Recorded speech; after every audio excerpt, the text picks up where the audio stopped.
Hüseyin adın düşüp dillere, matemin gem getirip ellere. Kerbela çölü fegan eyleyin, ağlayır göyler bu nişgilli cana. Can Hüseyin, canım sana kurban Hüseyin. Susuz can verdin o kumlar üstünde, zulmün erşi titredi o günde. Ebel fezi tek dayağın gitti elden, Zeynep'in kalbi alıştı gemden. Dözmür yürekler bu büyük derde, nurun parıldayır her bir yerde. Ya Hüseyin adın düşüp dillere, matemin Gem getirip ellere.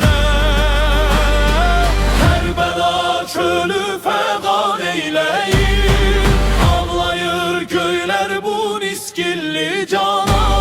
Can Hüseyin, canım sana kurban Hüseyin.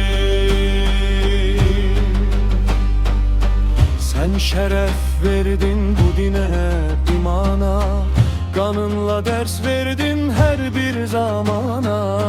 Zulme baş eğmedin ey hakkın sesi, sen mezlumların tek ümit kesi. Ucalır göylere ya Hüseyin sedası, bitmez kalplerde Kerbela nidası. Ya Hüseyin adın düşüp dillere, matemin gem getirip ellere.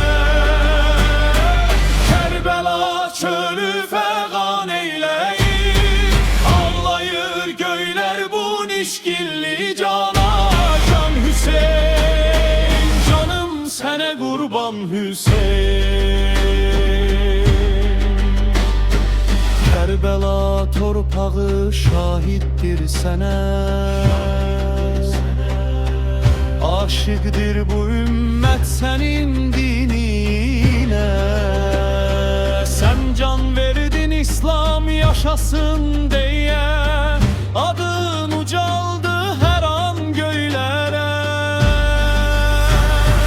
Can Hüseyin, canım sana kurban Hüseyin.